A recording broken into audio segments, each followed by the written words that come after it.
Yeah. Yeah, in fact, I'm actually going to be sure soon, so I don't know anything about it.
That's what I was told, she's the immigration person, so I'm supposed to meet her soon after Saturday.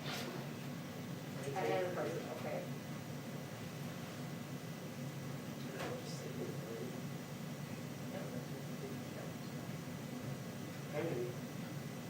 Yeah. But your dad is down with it.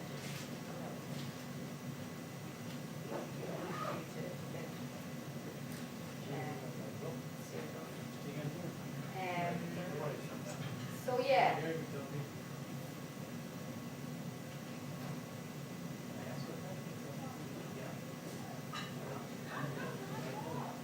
Is there any time, is there any, what's to say, is there any time?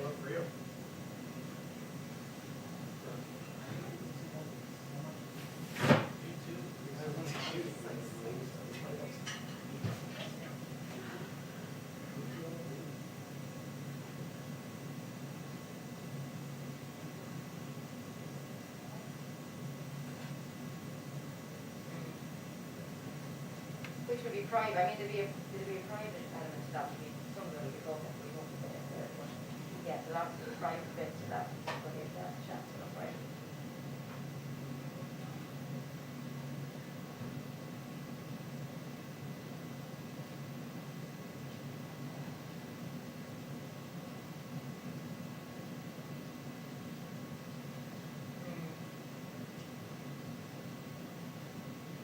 Do you know one thing, I mean, not for today, because I read them now, but anyway, I wouldn't mind delving in, I mean, see how each one remember, because we're going to have the immigration bill that's not even an hour, for example, whatever, 10 days ago. You know, is there any way that the backstory course that you probably is going to have to, full scale back when it finishes course or something else?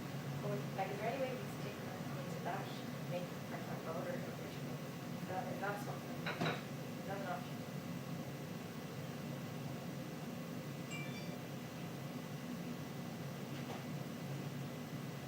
Yeah. Immigration, yeah. Get caught up in that, yeah.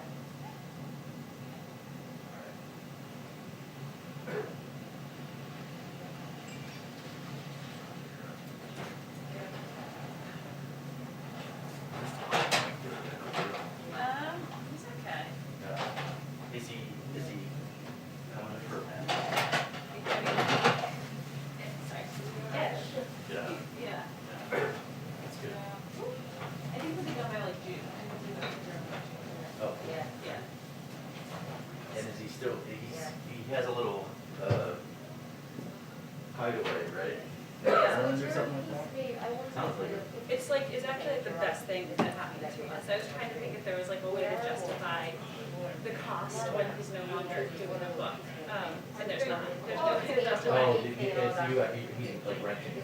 Oh. It was basically, but it's like perfect. It's like 2 blocks down from us, and it's like a shrink's office. And she's not seeing her patients in person, so she's Oh, I not. thought it was like out in. Oh yes, that was his dad's girlfriend's like family river house an hour away, which was really great for him. But like he would just go there and be gone for like the whole week, so that was like less great for me. Yeah. Because like, you know, with a toddler. Right. so now there's a place right down the street. Yeah, and also he couldn't be at the River House full time, cause like when Zoe was with us, right, so this is kind of nicer, like he can go and for like the day and then be home, if like if Zoe's home to have dinner and then go back and work at night and whatever, cool. yeah, yeah. Nice. But yeah, so he's renting a shrink's office, which is great, and it's not like, it's not super expensive. Does he lie down on the chair, on the couch? Yeah, there's something very on the nose about melting down over a book from like a sicko therapist's office.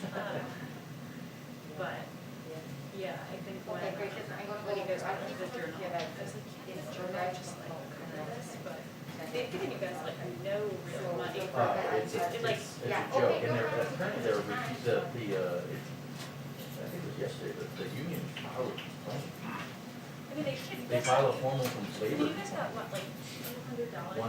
Yeah, it was, we used it to buy a printer, but it Yeah. was like nothing. Right. Yeah. Yeah, they filed, this week they filed a formal complaint with the labor board, Yeah. saying they're just refusing these stuff. So crazy, like. Hey, I mean, the post is pretty good about that. You have- They've done some other things, but it's, Like, even like the post, unfortunately, I'm not on the post health insurance plan because the journal one is like generally slightly better, but the post is also like covered like all, like all therapy. Good, I mean, like, In network during the virus. I've been hearing about these. Like, It's not not- network that's therapy, weird. and like, you got hospitalized for coronavirus, they would cover the full cost of your stay, and then they're like not required to. They don't Oh my God, stuff. that's actually, I it's think so I would good. need So my it's like email to the intended union, or Yeah, you just want yeah, to yeah. email to see if I can It's match like- it. Yeah. Super pro. So I have these up there. So, yeah. We do like a social distance, because like, yeah. Which is weird, because like, He's he not- journal yeah, is he's like, not oh, going- and you Wait, that's how it's pronounced? yeah, I know. I thought it was like They- towel they- fingers. they filed it Yeah, and under- then the death they got phone, filed it but just like tea shop, that's tea shop. Tea shop. Yeah, tea shop. Tea shop. Is he around this weekend? So he's not coming, and they're going to do some virtual thing. Yeah, it's right. But, We should ask if Jill's gonna do shamrocks on the lawn. You know, is that what you guys do? I'll say that. Yeah, yeah. You could think, and exactly, I thought maybe we'll just like that. Yeah, so that's it, so yeah, here, so then do something that you do, so it's just good. Yeah. It's quite good to Good, get in, good. it's so much more restricted than everything Is else. the briefing? So I've not, I was the cooler this weekend for the trip to I saw Delaware. that, yeah. But like beyond that, like this is the first day I've been in the briefing room since inauguration day. So I got like the first day and then like, it's been 6 weeks. Like, it's kind of weird, 'cause when I came first year, like, we could all go kind of back, but then that was always like a zoo. Like, where everybody's there. Yeah. I suppose this may be when you're in, you're more like a question. Oh, she literally. She goes, yeah. I mean, I was talking to a friend yesterday, it was like, I don't think my colleague had his hand up, it's still, you know, Yeah. like. Yeah. So, yeah, so I'm sorry, good. But, yeah, it's been 3 years. I feel like it's like getting better though. I am, me too, totally. Like I'm eligible for the vaccine. Me too, yeah. I mean, I try to do that, I think so, yeah. I tried to do it on Yeah, Friday. yeah. I will, and then Neil, my bestie, he lives in Shaw, so he's technically like one of the like, the priority zip codes, and he tried to get 2 days. So I'm trying to. I know the new system next week, we'll pre-register. Yes, just The the next next thing. thing. I know my co-work is the, flip it over to them, he was good, and he had but he literally just texted me, going, you won't believe it, our health insurance is like, today, because he's been going through the BC thing, so that he's going, he's getting it, so, great. Right, I'm gonna go and go down to one of the, Yes, yeah, I was trying to figure out. My boss put up one day. Really? Well, he just, I think he just, I guess that's something to do. Stay away, aren't you? Yeah. And so it's so weird, 'cause it's like I'm the boss right now, so I would be like, so, thousand questions on him. Yeah. I would kind of ask questions on my colleagues instead, and they're like, no, I don't know what you're doing. I know, it's like. I don't know, maybe I should have come back. Trying to be again, but Yeah. I might have asked something, like around. We were always like, well, our European people always want to know some kind of farm policy thing. Yeah. Now, if there was like a body table for the, like, of course, I had to ask about that, and I don't think that she talks in politics. Great, if you're very exciting. bread crumb, you know what I mean, it's really getting bitter that the palace put out that statement yesterday. To watch the crowd. Oh, yeah, I love I'm it. just getting like thinking about like the crowd. Yeah. It's- But there are parallels with Diana, because like, there was that thing with like Diana, like many with the media, and it's like, you know, bring them all out for lunch and, you know, editors and things. And then the palace, then we decided that we need to spin ourselves, so it kind of just reminds me like that. It's very unfortunate that it's Oprah. I'm sorry, Ed. Just Just so really forgot. sick, like he dies or. No, it's not, Melissa. It's going Yeah, on. fine, so, That's makes the me- report, that's how it happens. Yeah, no, I just forgot. Because you never know, even like small people who want to Yeah, say, stole my like, cake. no, anything's gonna change. Yeah. My bad, Ed, that's me. Sorry. I guess it's every Sunday. Big Yeah. Tom, is this yours? No, It's fascinating. I think it's Ed's. I wanted. The new guys. New I guy. like your Canadian. New voice. guy, I've been here for 5 years, you still call me new guy. Yeah. Yes, wait, oh my. Are you? Is that where you're starting? Reuters was, Reuters was center last time. I'm just not gonna be able to come in. Usually shut down. You good? Yesterday was Reuters. I could be very wrong. So it's just like. Sorry. My mouth, so it's. I good up here, Liza? We're getting out of the way. Yeah, you supposed to be upstairs. How So you you guys doing? talk me out. But I'm back one. Here? Do you want here or you want over there? I'm okay with switching. Yeah. I have a shot over there. It's on the center. Yeah.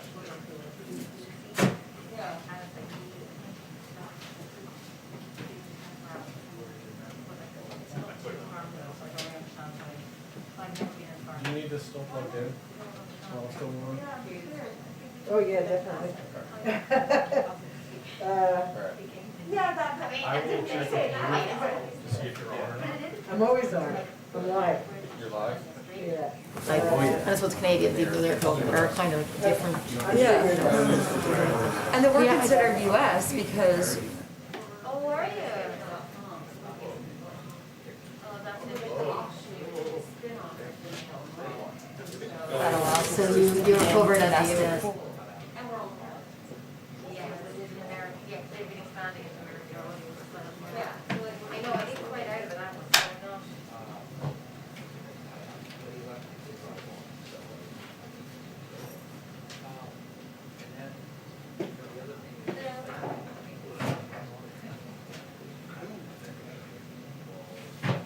Oh, sorry.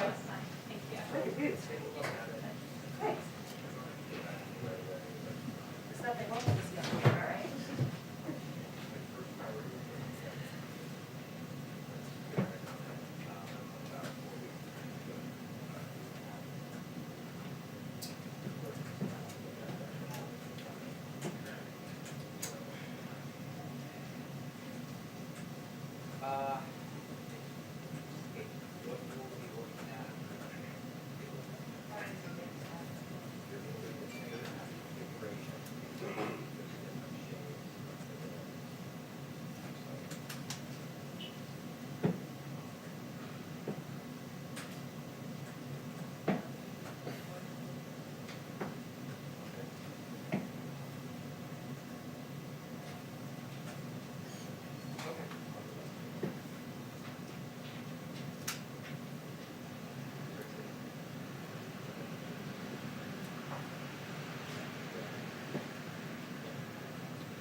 Check 1, 2, 3, 4, 5, 6, 7, 8, 9, 10. And you won't hear me here. Test 1, 2, 3, 4. You don't hear me here. That's correct. All right, very good. Thank you.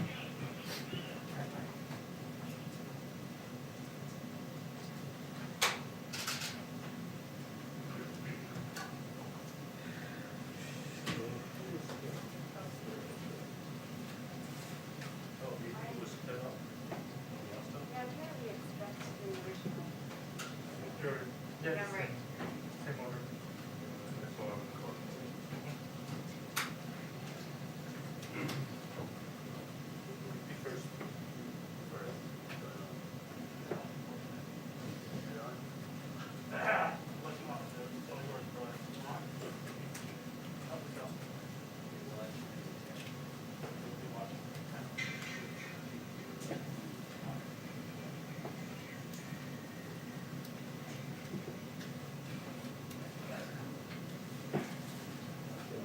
All right.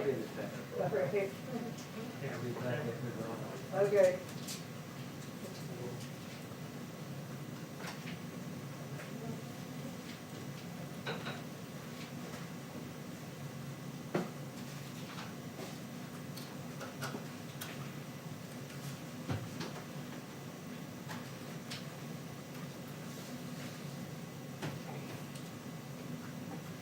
So make sure I get you.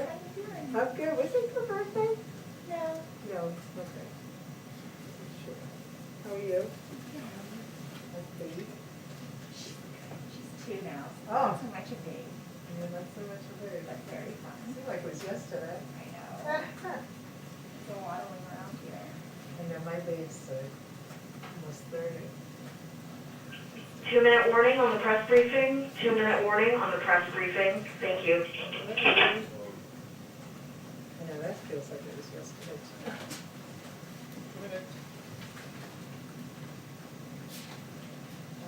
Sound alert. Yeah, just telling Rita that she has her mic, which she already knows she has. Thank you. Thank you.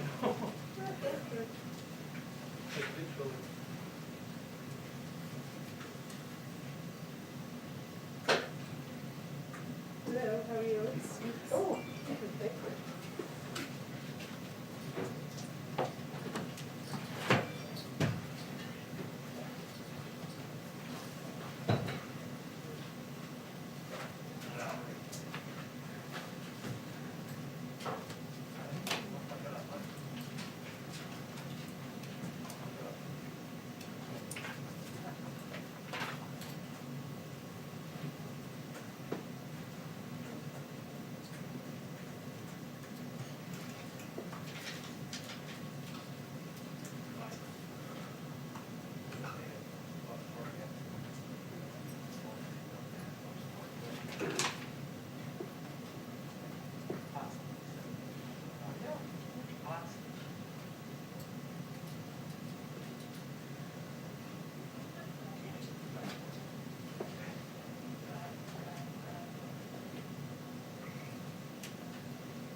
Hi, everyone. Well, we have another very special guest today. Today we are joined by the Secretary of Veterans Affairs, my former boss, Dennis McDonough, who is working tirelessly to build and restore trust in the VA. As you all know, Secretary McDonough served as White House Chief of Staff in the Obama-Biden administration for 4 years. He also served in several roles on the National Security Council, including as Principal Deputy National Security Advisor. Throughout his service at the White House, Secretary McDonough helped lead the Obama-Biden administration's work on behalf of military, families, and veterans. He has a busy schedule, as all of our cabinet members do, but he has kindly agreed to also take a couple of questions after he speaks, and I will, as always, be the bad cop. Come on up. Jen, thanks so much. It's a total joy to be working with you, as it always is. And good afternoon to everybody here. It's nice to see some old friendly faces. I want to obviously thank Jen for inviting me today to speak about the importance of the American Rescue Plan, particularly as it relates to its support to the VA to provide quality care to our veterans, especially during the very challenging pandemic. Like other hardworking Americans, veterans have been severely impacted by the coronavirus pandemic. Countless veterans have lost jobs, closed businesses, homeschooled their own children, and faced uncertain prospects while our nation grappled with the pandemic. And like the rest of the country, many veterans were directly affected by the deadly virus, with more than 230,000 veterans in our care infected by it, and sadly, 10,605 dying from the disease. At the VA, we've risen to the challenge of combating this deadly pandemic. Our integrated healthcare system, the largest in the nation, has been running nonstop since the start of the pandemic to provide much needed care to infected veterans and vaccines to those most at risk. To date, more than 1.4 million veterans have been vaccinated, with more than half of them having gotten both vaccines. And we're making sure that equity is at the forefront of where and how we distribute vaccines. At the same time, we continue to deliver routine care while mitigating the spread of infection. VA is leading the country in standardizing the use of telehealth for routine doctor visits. We're partnering with community and service organizations so that vets do not forego checkups because of broadband limitations. Last year, for example, in March, VA averaged approximately 2,500 telehealth visits a day.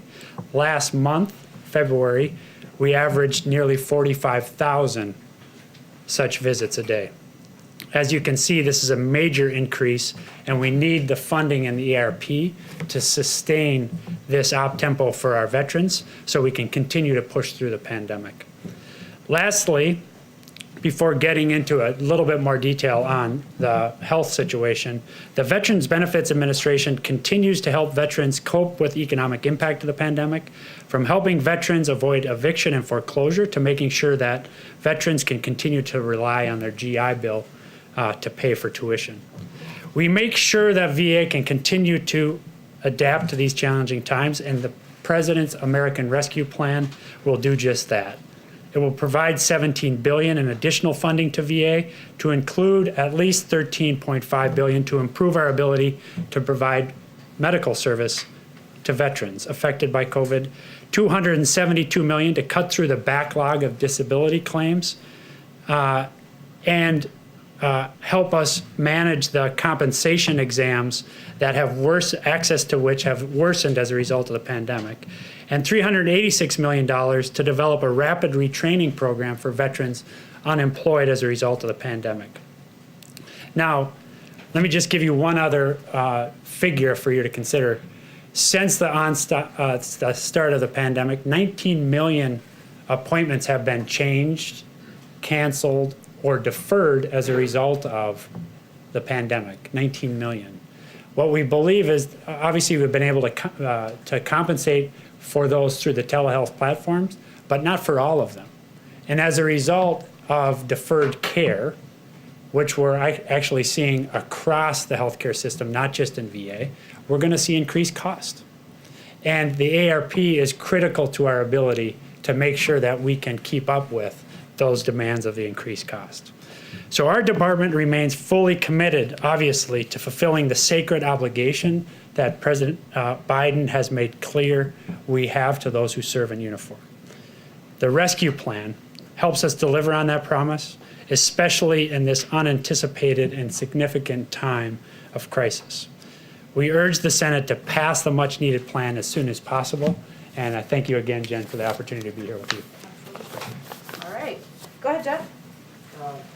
Secretary, can you explain how veterans should go about looking as to where to sign up for vaccination? Should they be going to the VA or should they be going to their states and localities?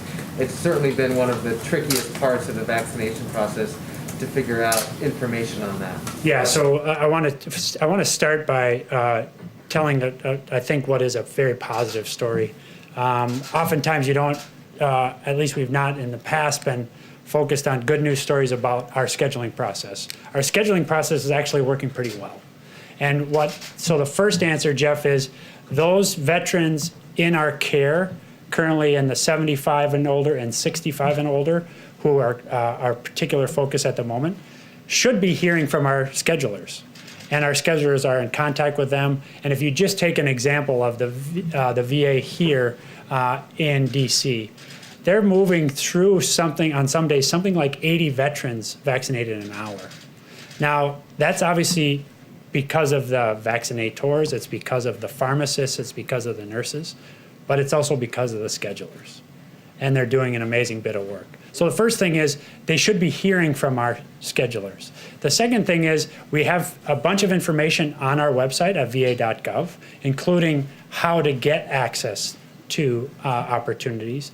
And then we're working also with VSO partners and directly with veterans through even my office, whom we're hearing from, to make sure that they have the most recent information. Are there examples of frustrations? Absolutely. But we're staying obviously on top of this, Jeff, trying to be as transparent as possible. And in the first instance, reaching veterans directly to schedule them. Are there examples of overlap too, where veterans are maybe going to the VA, but also hearing from their local, or going to their state or local facilities as well? Definitely. And many of our veterans are obviously, this is the beauty of the integrated system, which is we provide care across the range of services. And so many of our, the over 6 million vets who are with us, rely on us for care across the board, are very sophisticated consumers of care. But then we have up to 9 million who are enrolled in the VA system, and they have choices, and we're seeing them make choices.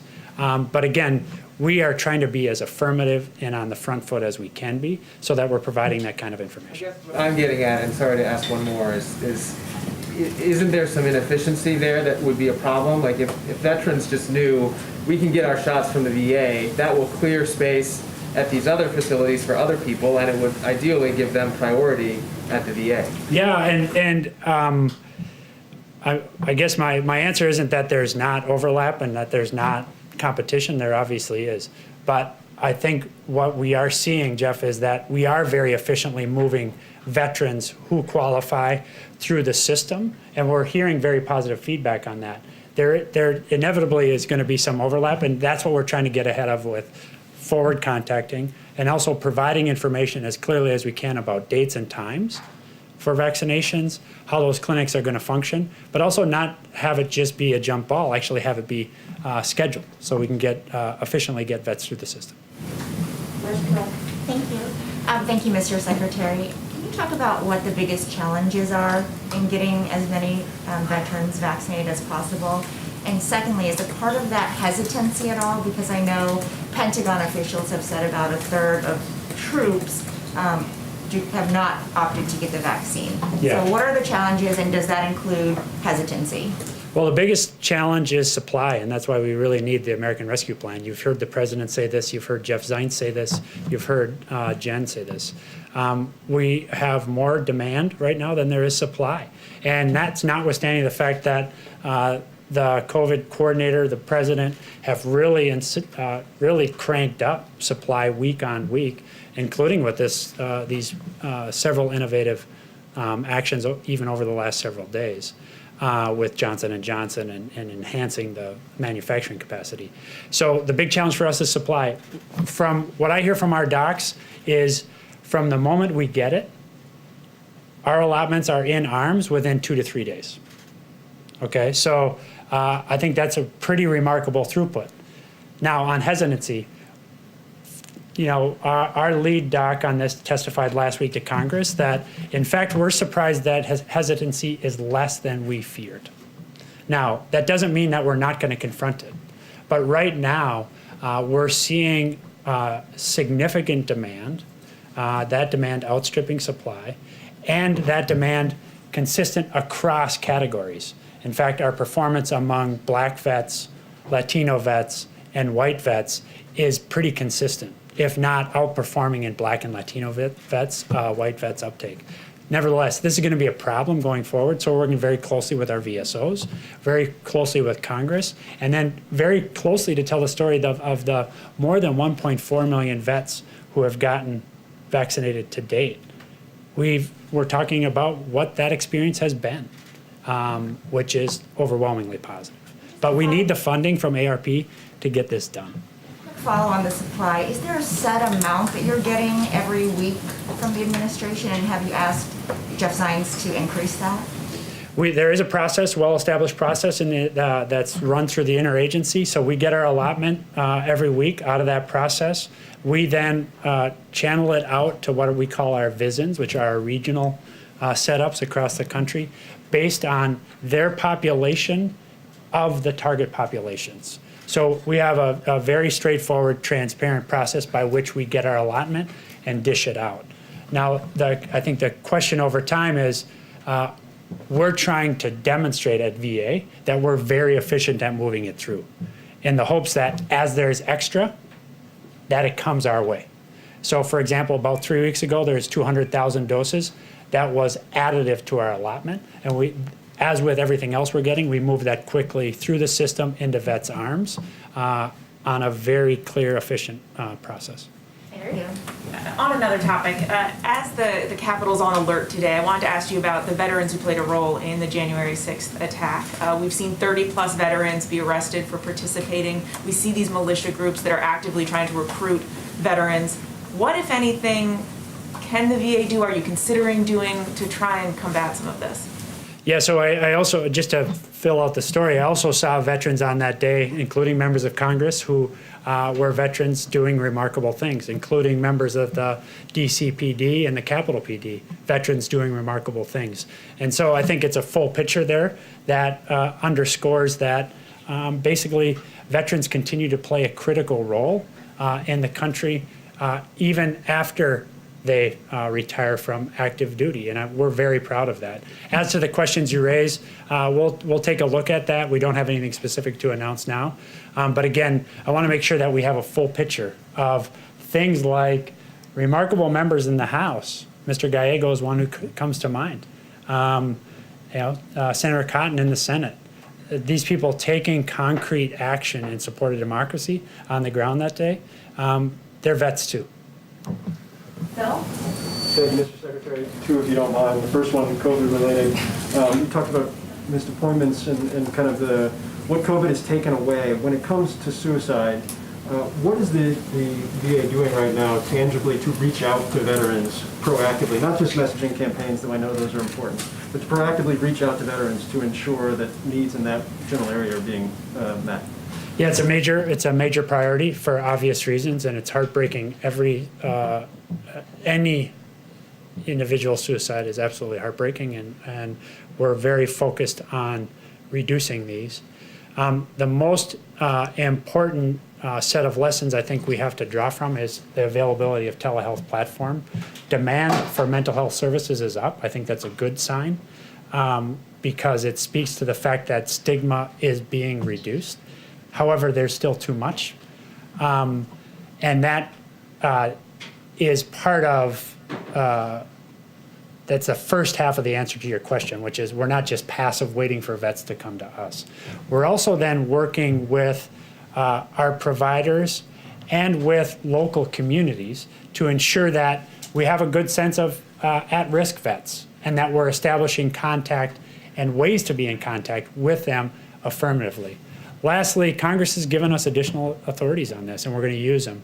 The Hannon Act was just enacted. In fact, I was just speaking with Senator Bozeman from Arkansas about this earlier this week. He and Senator Tester spent a lot of time on this question, giving us new authority to make grants in local communities using local providers who know their communities best to ensure that we're providing assistance to those vets, at-risk vets, and making sure that we're doing things like reducing the stigma.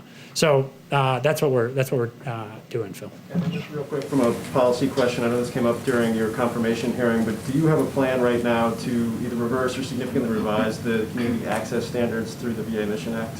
I don't have a specific plan on that. I'm very in active discussion with people like Senator Moran, Senator Tester, Senator Sanders about what we're seeing. We're also beginning to get data about last fiscal year, what happened in the community. This is the data we're getting now is pre-COVID, so basically first quarter and a half of FY20. And what we're seeing there is a pretty significant uptake in the community. And so we got to, A, be a good partner with that, ensure that we're paying those bills on time to local providers. We're keeping vibrant networks so our people have places that they can find care. But we also have to be really careful that we're also maintaining investment in the integrated system of the VA itself. We have to recapitalize that and make sure that these institutions, many of them over 50 years old, are brought up to speed. The ARP will be important to that too. Things like new HVAC, new air control systems, zero pressure rooms, so we're not moving that virus through the hospital. Those are all things that are going to be enabled by the ARP, and that's why we really need the Senate to get this done. All right, let's do the last question. Then we'll have to have them come back. Go ahead. Thank you, Mr. Secretary. At the top of your remarks, you mentioned the importance of keeping veterans in their homes. The moratorium on forbearance and foreclosures, of course, was extended through June. Yes. Do you think it should be extended further? Well, we'll take a look at that, and we're taking a look at a lot of those things. Incidentally and importantly, in the ARP is additional funding for homelessness programming. We know that this continues to bedevil us as a country. It's an outrage any night that any vet is homeless. We're, over the last 10 years, down 50% on those numbers, but they're creeping back up as a result of the pandemic. And 50%, while progress, is nowhere near where we need to be. So we need that funding in the ARP. Thank you so much, Secretary McDonough. Thank you. We'll have to come back. Yeah, thank you very much. It's great to see everybody. Thank you. All right, a couple of other things at the top. As you all saw, many of you reported on this morning, the numbers from the Labor Department out show the 50th week in a row with new unemployment claims claims exceeded their pre-pandemic high. Hundreds of thousands of Americans are continuing to struggle in this economy. We can't get numb to what this represents. These are moms and dads, friends and neighbors who will now have to worry about how they'll support families, put food on the table, and make ends meet in the midst of a pandemic. This also underscores the need for Congress to move quickly to pass the American Rescue Plan to get $1,400 checks to the American people. You may have also seen today, if you're covering economic issues, I should say, that the Treasury Department announced a new program called the Emergency Capital Investment Program. Through this program, Treasury will make a $9 billion investment in community financial institutions that have a track record in investing in financially underserved communities, which have been particularly hurt by the pandemic. This support will bolster these institutions so they can continue to play important roles in fostering financial inclusion for communities that have been shut out for far too long. This program is one component of Treasury's efforts to combat economic inequality. This one announced today is one of 3 Treasury programs totaling about $12 billion. As you also know, in an hour or so, the President, the Vice President, and the Secretary of Transportation will meet with bipartisan members of the House Transportation and Infrastructure Committee. This meeting is meant to build on the conversation the President had with a bipartisan group of senators on February 11th. Investing in our nation's infrastructure is a top priority for the President, something he's talked about as a part of his Build Back Better agenda, also back to when he was Vice President, serving in the last Democratic administration. He believes we have to rebuild our crumbling roads and bridges, improve our communities, and create good union jobs for Americans. Chris also tells me he'll get Secretary Buttigieg here to talk to all of you, so we're relying on him for that. One last piece, I can't remember who it was, but somebody in here asked about Mississippi and the water situation on the ground in Mississippi. So as I mentioned we followed up with our FEMA team.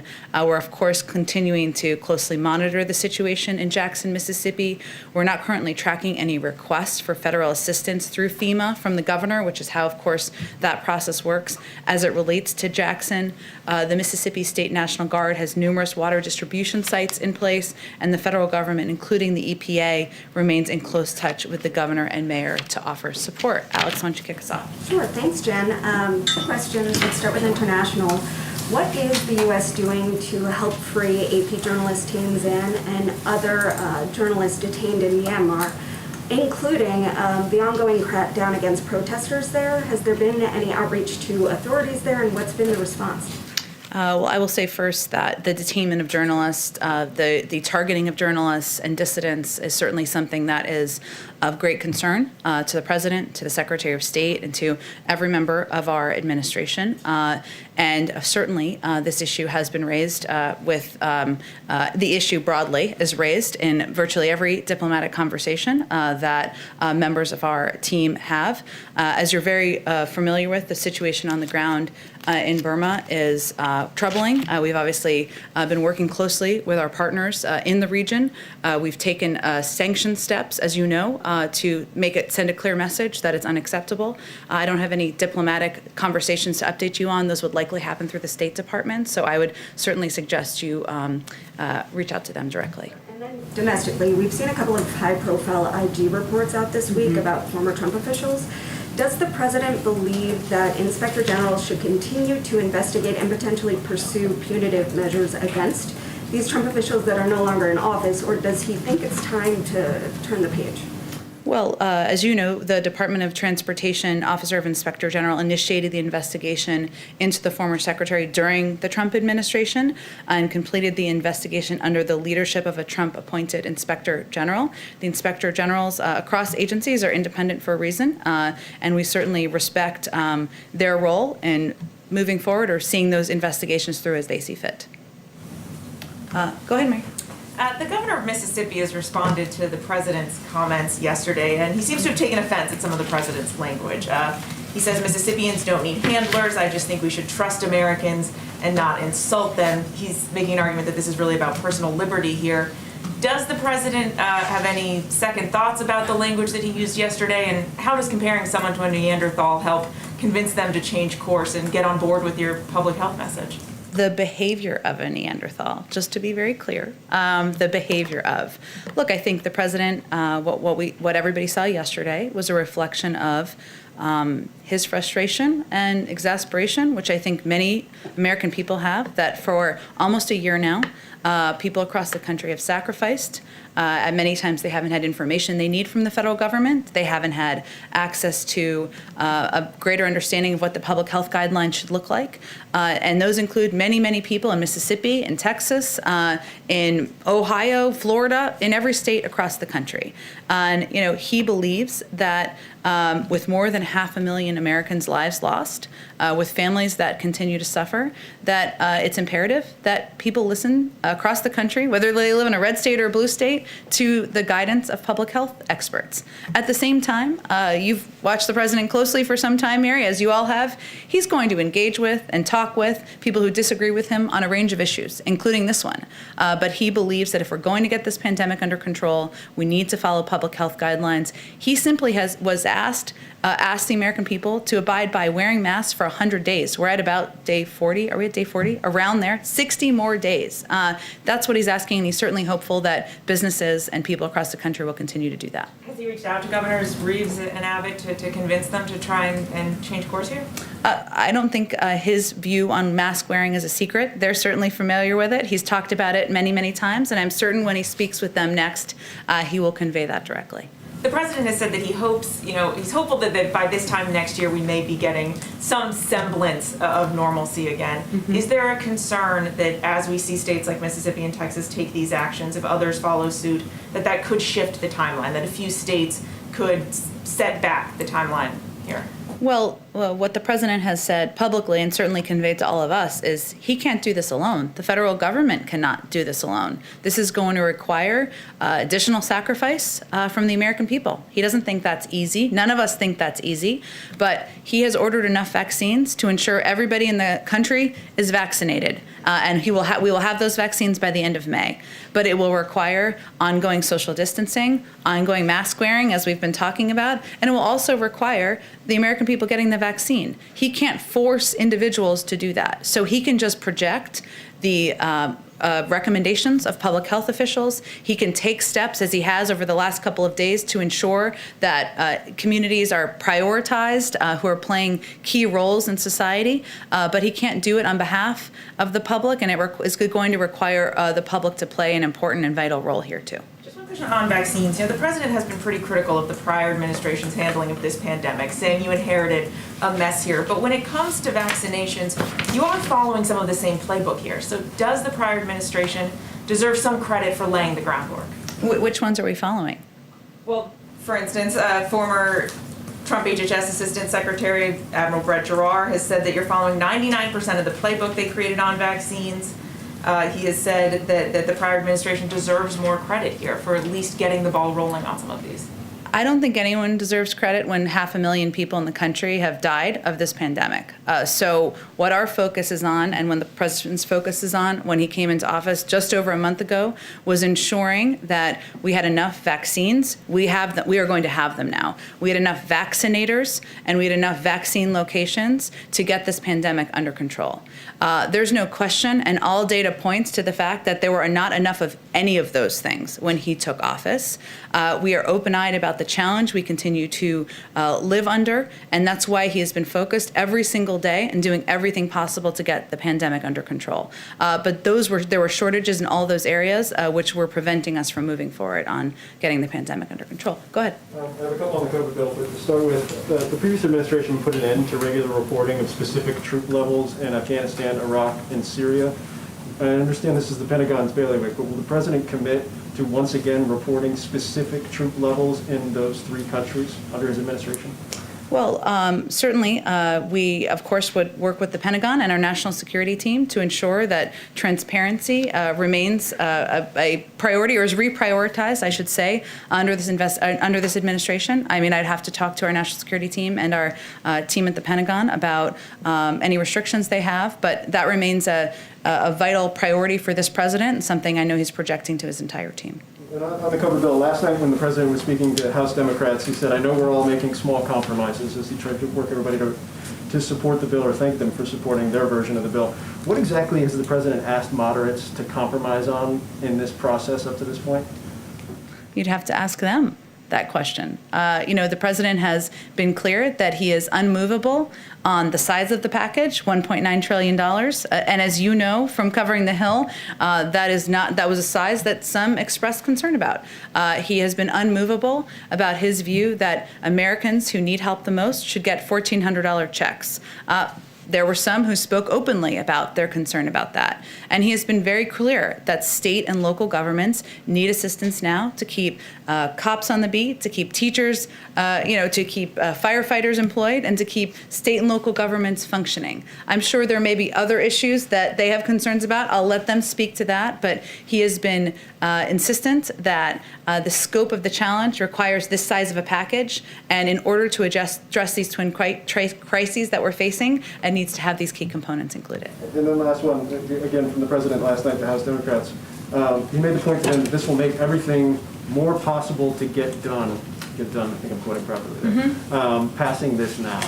Is that the kind of theory of the case here? You get this done at this scale, and all of a sudden some of the difficulties you may have in the U.S. Senate become less so because people see that you were able to produce? I just want to make sure that I understand kind of his thought process going forward. I'm not sure what the context of that comment was. Can you tell me more of the context of it? Yeah, I don't have the full thing in front of me. Sorry about that. I was just struck because he said, I will paraphrase. I promise I'm being accurate when I paraphrase this. That the idea being that if they get this done, there will be more trust in government. And if there's more trust in government, therefore, people will be willing to get behind maybe the priorities that House Democrats have going forward, whether that's on infrastructure, whether that's on climate, any of those things. He didn't list those off.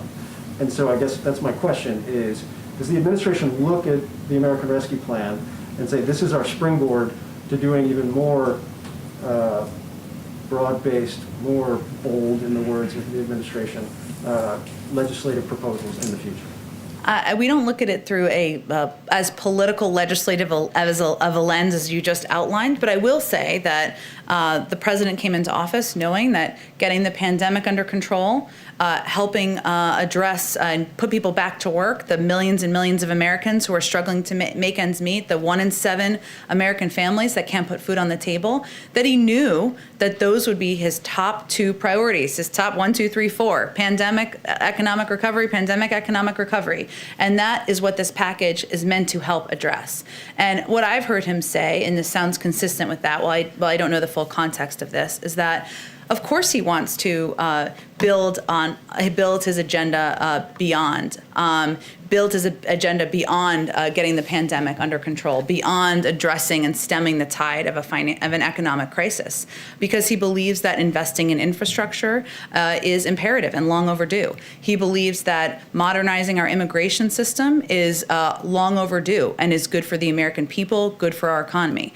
He believes there needs to be more done for caregiving. He believes we need to do more to protect our health, to ensure more people have access to health care. So there's no question that he views the early part of his presidency as focused on these twin crises, but he is hardly going to be done with his agenda and work once we have this package signed into law. Go ahead, Mario. Thanks, Jen. Does the president believe that the House Ways and Means Committee should be able to obtain Donald Trump's tax returns? We certainly leave that up to them. The president spoke about this on the campaign trail, but his focus at this point is not looking backward at the former guy, as he has called him in the past. But yesterday, the Treasury and the administration at large asked for more time on how to respond to the subpoena. He won't weigh in on that, the president? We'll leave it to the Treasury Department and Department of Justice, and our focus is on getting relief to the American people, on getting the pandemic under control. That's keeping us pretty busy, so we'll leave that work to others in the federal government and in Congress. Go ahead. One more, if I can, economic based. Sure. Gasoline prices are approaching $3 per gallon for the first time since 2014. Americans, as you well know, are cash strapped. Is the president planning to intervene somehow? OPEC Plus came out this morning and said that they were going to limit supply. Does the president plan to intervene somehow, maybe call the Saudi government, Russia, anything in the toolbox to rein in the gas prices? I don't have anything on that to preview for you. I will say, since you've given me sort of an opportunity and opening here, is that there's been a lot of reporting on what kind of relief would come out of the American Rescue Plan, something that can help address a range of issues the American people are having, whether it's the cost of gas or it's the inability or concern about getting food on the table. So let me just take this opportunity to lay out some of the specific numbers our NEC team, I love number crunchers, crunched for all of you. So under the Senate version of the bill, 158.5 million households are going to receive direct payments. That's 98% of the households who received them in December. And in the previous round of relief, that 2% sliver all received checks smaller than $600, in some cases as small as $100, because as you all know, it was scaled down after a certain income rate.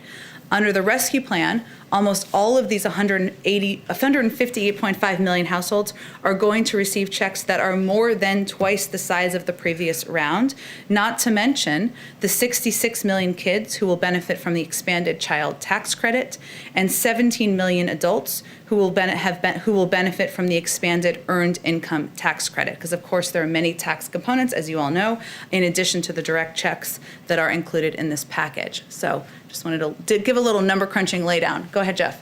Jen, going back to Texas and Mississippi, is the White House concerned and the COVID team concerned that the loosening or lifting of restrictions in those states will lead to these COVID variants to spread more?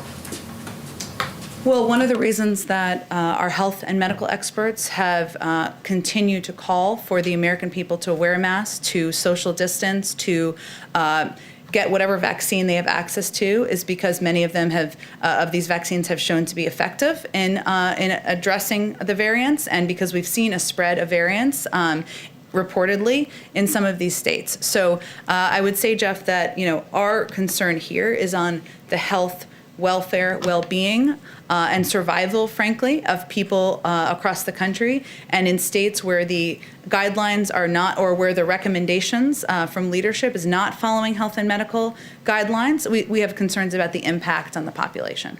In Europe, there are travel restrictions between European states. The United States is large, and there's 50 states.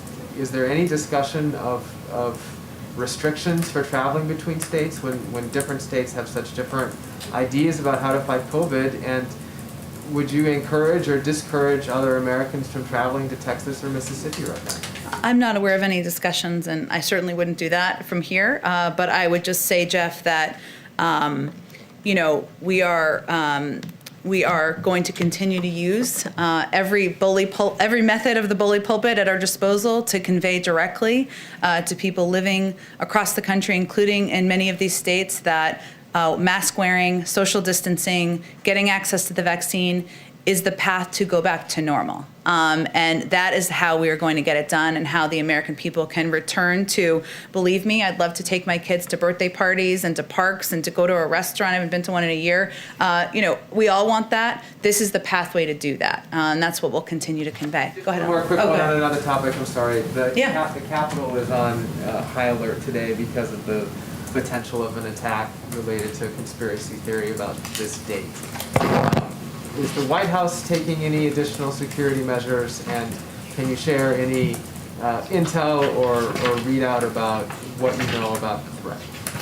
Well, let me first say, Jeff, that on the specifics of today's threats, the FBI and DHS have warned that the threat from domestic violent extremism, particularly racially motivated and anti-government extremists, did not begin or end on January 6th. And we have been vigilant day in and day out. Our national security and homeland security team has been since then, in part because we are witnessing a years-long trend of false narratives fueling violence, and the current heightened security environment in the national capital region writ large is an illustration of that. I'm not going to outline any security steps from here at any point in time, but I can say that our team is, of course, our team, the president personally remains deeply engaged in tracking these threats and receiving regular updates, as he does from his team, about threats, of course, but about incidents happening across the country. It's something he is personally engaged in. It's reflected in the comprehensive review he ordered in his first week of the job. He's also a diligent and eager consumer of intelligence, and as you'd expect, appropriate elements of the intelligence community and law enforcement are providing a steady pace of information and analysis on a regular basis on domestic violent extremism in the country. Go ahead. Thank you, Jen. As more people are getting vaccinated every day, there's still a lack of clarity about what they should and shouldn't do. And we have reported that the CDC guidance for them was supposed to be released today, but that's no longer happening. Do you have any guidance about why not, and when Americans should expect to see recommendations? I would certainly point you to the CDC. I believe they said in your story, or maybe another story perhaps, that the CDC's guidance will not be posted tomorrow. This is a quote from them, because we have not finalized it here at CDC. Once it is final, we will publish and disseminate it. And certainly we know people are eager to hear more details about steps they can take once they're vaccinated. And we certainly think that once people have a sense of that, hopefully, and we'll see it when we see it, it will hopefully encourage people to get vaccinated as well. But they're on their own timeline, and we'll wait to see when they're ready to put out that guidelines. So the White House has not seen them yet? I'm not aware of the White House reviewing the guidelines, no. And then on Texas, Governor Abbott said that the Biden administration must stop importing COVID into the country because he claims that COVID positive migrants are being bused into Texas and then sent to other places in the country. Do you have a response to that? And can you elaborate on what the government is doing to test migrants, if anything? Sure. Well, we're about facts around here. That is not factual. So let me give you an overview of what happens. When migrants are placed in alternatives to detention, their COVID-19 testing. Our policy is for COVID-19 testing to be done at the state and local level and with the help of NGOs and local governments. And that certainly is something that our policy is to have that be done, concluded before they are even moved to go stay with family members or others they may know while their cases are being adjudicated. And of course, our guidance to anyone, regardless of status, is testing positive for COVID-19 or experiencing COVID-like symptoms is, to social distance, to wear a mask, and seek medical attention as needed. But, in general, our approach and our policy is to work with local governments, work with NGOs to have testing, to ensure these migrants are tested, and that can take place, and that steps for isolation, quarantining, and medical care can be taken should that be needed. Is there a reason why the burden is on state and local jurisdictions to do the testing and not the federal government? Well, many of these NGOs have stepped in to help ensure that these steps can be taken. Many of these NGOs have also, if quarantining or isolation is needed, have even reserved hotel blocks in some cases, and you just certainly have to talk to some of them about the steps they take. But obviously, their assistance allows the federal government to, work with local communities to get this done. Thank you. Just one more question on migrants, specifically unaccompanied minors who continue to come to the border every day. We've reported that 96% of the HHS beds are already accounted for. Is the administration planning to open new influx facilities specifically for these children, and maybe at military bases or installations like we've seen in the past? Well, I'm not in a position to confirm the specific numbers. I can say that there are, of course, a large number of unaccompanied minors who are coming across the border. And as you know, because we've talked about it in here, we believe that the humane approach is to treat these kids with humanity and ensure that they have a safe place to be. Well, I don't have anything to preview for you in terms of considerations underway at this point in time, but obviously we recognize that with the number that are coming in and the limited facilities we have and our desire to abide by COVID protocols, that it's a policy process that is imperative and a priority for this administration. Go ahead. Senate Republicans have made pretty clear that they intend to block major Democratic legislation.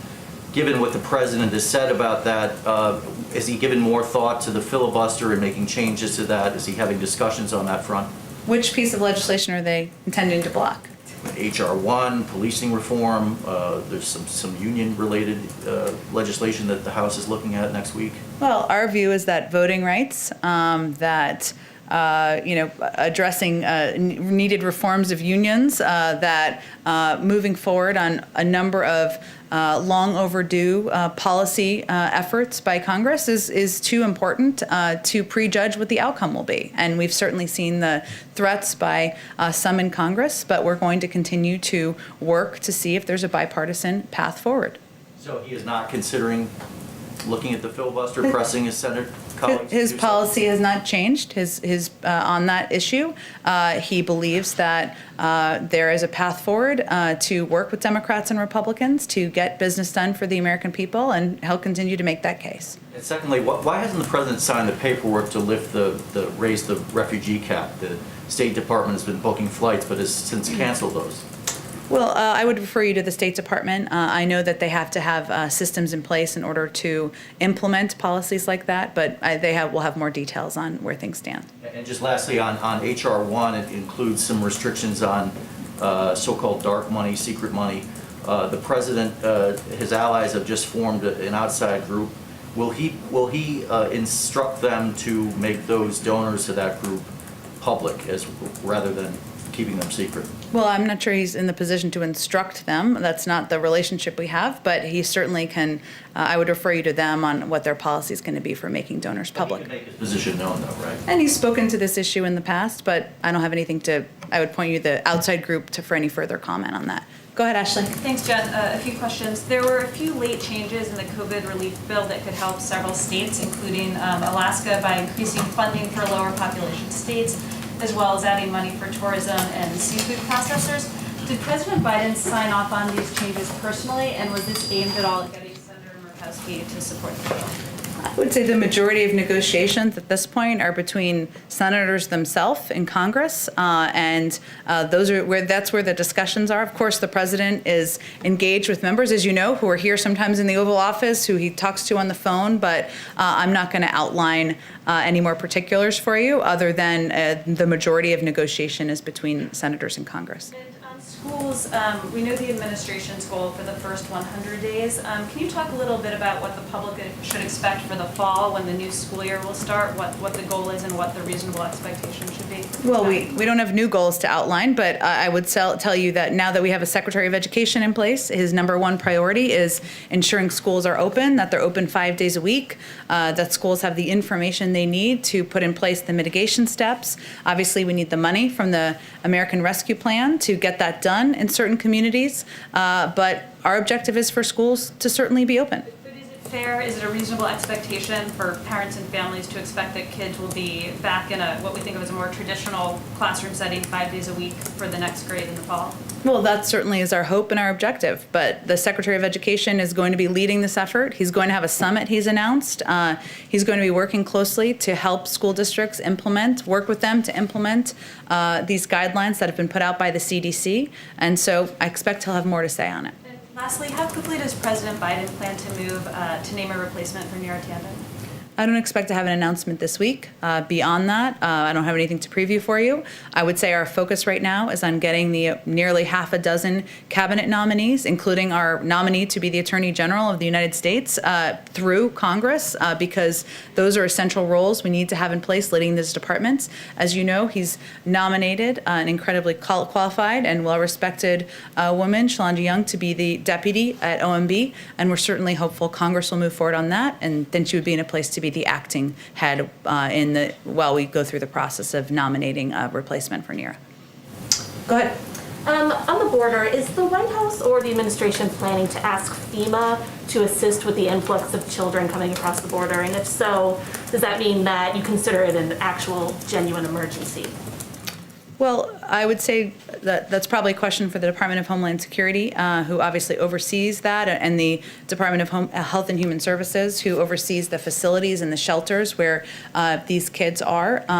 Certainly, one of our concerns is that there is, as we were talking about earlier, an influx of kids at a rate and a pace that is going to require us to, make considerations about where we're going to safely house them, and that is something that is under discussion in the administration, but I don't have any. I would just send you to them, who oversee the Department of Homeland Security, oversees the process. And in the current stimulus proposal, the child tax credit is expanded temporarily from $2,000 to $3,000. Would the president support making that expansion permanent, or any of the other temporary expansions in the bill permanent?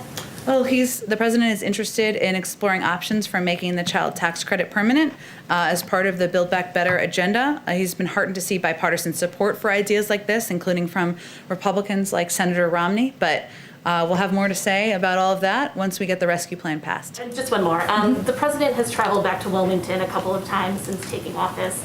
The CDC does still urge people not to travel for personal reasons. Obviously, presidential travel is very different than commercial travel, but should the president be doing more to set an example about personal travel during the pandemic? Well, the president lives in Wilmington. It's his home. That's where he's lived for many, many years. And as you know, as any president of the United States does, he takes a private airplane called Air Force One to travel there. That is, of course, a unique from most Americans, but I think most Americans would also see that as a unique circumstance. Go ahead. Thank you, Jen. So a group of 9/11 families sent a letter to President Biden this week, and they're asking that that he declassify FBI documents that talk about the Saudi link to the September 11th terror attacks. Would this be something that President Biden would consider? I would send you the Department of Justice. And then another question. 4 years ago this week, President Trump announced that he was going to donate the first quarter of his salary basically back to the government. Wondering, obviously realizing very different financial circumstances, but we don't know. We haven't seen his tax returns. That is true. We're not sure. But will the president consider donating a portion of his salary either back to the government or to a charity of his choice? I'm happy to talk to him about that and get back to you directly, or others who are interested. Go ahead in the back. Hi, Steve Donnelly from the Irish Times. Just a bit of change in tack. Given we're in March and less than 2 weeks away from St. Patrick's Day, I was wondering, what are the White House plans to mark St. Patrick's Day? We do know that the President Biden, is very proud of his Irish heritage, and just wanted to know, do you have any update on the plans for that? I don't have an update on specific plans, but the president has a special place in his heart for the Irish, as do I, and I expect certainly we'll have more details to share in the coming soon, given as you said it's 2 weeks away. Of course, any recognition of St. Patrick's Day would look different from past years, but we will certainly mark the day, and we'll have more to say on it as we get closer. And just a second question on trade. This morning, the Biden administration suspended tariffs on UK exports as part of the Boeing Airbus ongoing dispute. But also on the trade on this area today, and there are continuing tensions around Brexit in Northern Ireland, and the UK has been accused of reneging on international law for the second time over a delay in imposing checks between Northern Ireland and Great Britain.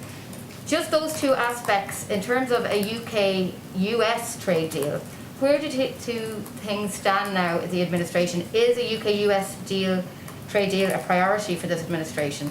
Or are they concerned? President Biden has said before that, and I quote, any trade deal between the US and UK must be contingent upon respect for the Good Friday Agreement in Northern Ireland. So that certainly remains the case. I will say, 'cause since you brought up, and everybody may not be following the suspension of tariffs news this morning, in a joint statement, the United States and the United Kingdom announced a 4-month suspension of tariffs related to the ongoing large civilian aircraft dispute, and the 4-month tariff suspension was agreed to ease the burden on industry and take a bold joint step towards resolving the longest-running dispute, one of the longest-running disputes at the World Trade Organization. And certainly President Biden has been unequivocal, I should say, in his support for the Good Friday Agreement. This agreement has been the bedrock of peace, stability, and prosperity for all the people of Northern Ireland. We are also welcome cooperation between our British and Irish partners on the Northern Irish Protocol and the recent strong statements on these governments' full commitment to the Good Friday Agreement. Final one on the Boeing dispute. The fact that the UK has moved to suspend these tariffs on UK exports, is this a sign that the US is prepared to reach some kind of negotiation settlement with the EU on the tariffs on this very long-running disagreement over Boeing and Airbus? I don't have anything to preview for you on that. This is just, of course, an announcement made this morning. It was meant to de-escalate the issue and create space for a negotiated settlement to the Airbus and Boeing disputes. But in terms of additional steps, I don't have anything to preview for you. Go ahead. Thank you, Jen. You mentioned earlier on masks. You referenced the president's frustration and exasperation with people who are not following the science. It would appear that notwithstanding, there are still millions of Americans out there who are not following the science, certainly in places like Texas, Mississippi, South Carolina, and other places. So I'm wondering, why doesn't the president consider ratcheting up his rhetoric beyond Neanderthal and personalizing his concern? Why doesn't he think about saying, folks, here's the deal. If you don't wear your mask, people are going to die because of you. That would certainly get people's attention. Well noted. I will say the president has been clear that if people wear masks for 100 days, 60,000 lives could be saved. And he has been clear. He did a whole PSA during the Super Bowl about it, about the benefit and impact of mask wearing.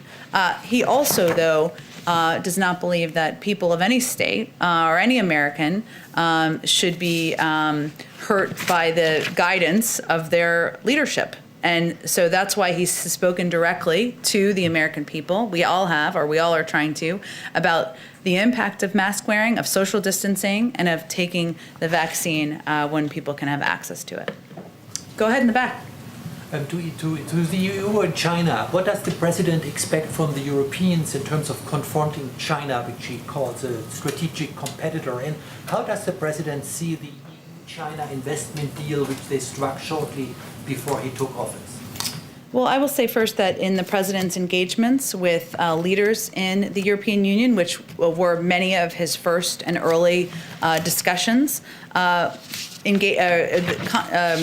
the relationship with China and working together in partnership and in lockstep was certainly central to all of those discussions.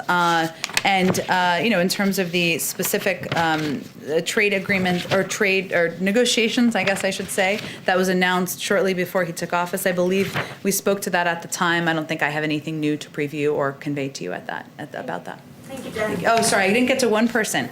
Sorry, Alex, go ahead. I appreciate it. Two questions. First of all, wanted to ask about something we're hearing from a lot of Republican senators on some of the nominees at EPA and Energy, is the idea that they oppose them not necessarily because of the nominees themselves, but because they believe they'll be taking orders from White House advisors Gina McCarthy, John Kerry. Just wondering if you could respond to that and talk about how the White House envisions their role in relation to the actual Senate-confirmed heads of those agencies. It really depends on the agency. As you well know, some are independent, some are not independent. Obviously, anyone who's a nominee to lead a cabinet agency that is not independent is there in part to deliver on the agenda and the policies of the President of the United States. And they certainly know that when they walk into the jobs. But he also welcomes debate and welcomes proposals and welcomes ideas on how to address the various crises we're facing, including the climate crisis. So it really depends on who you're speaking to or who you're speaking about. I think the president's feels confident that his nominees across the board are qualified, they're experienced, they're prepared to do the job, and he's eager to have his team in place and hopeful that the Senate moves forward to confirm the remainder of his nominees. And then if I could also, any White House reaction to Microsoft and this hack that they're talking about, is the president taking any steps, being kept up to date, being briefed on this?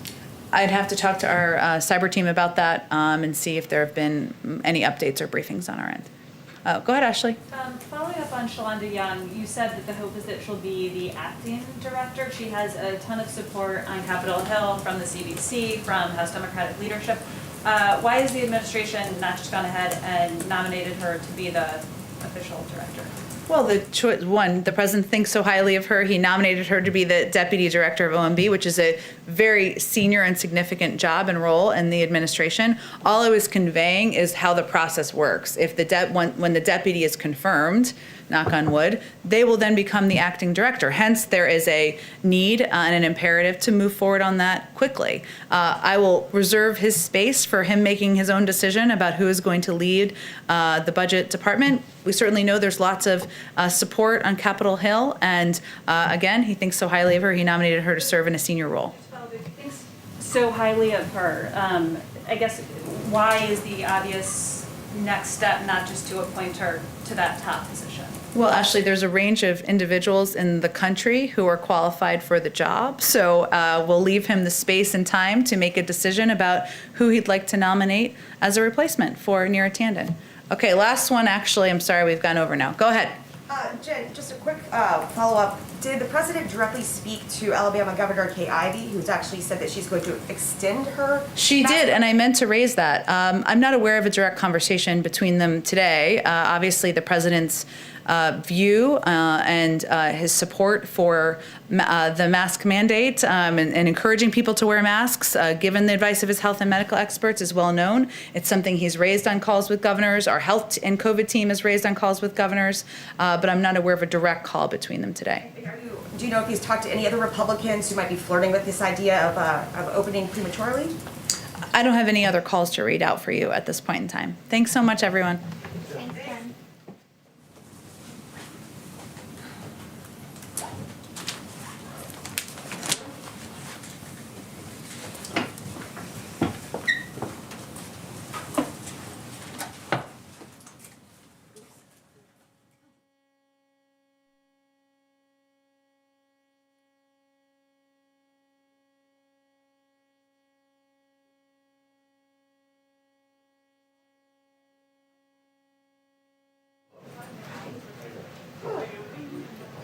Good seeing you, Ashley.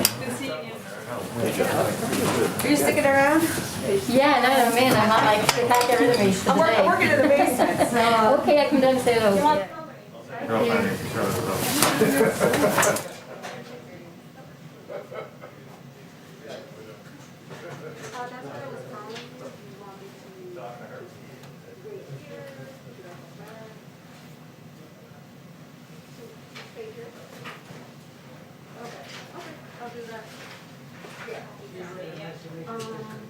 Okay, I'll do that, that's gonna be opening. Coming in? Are we going in? Here we go. Okay.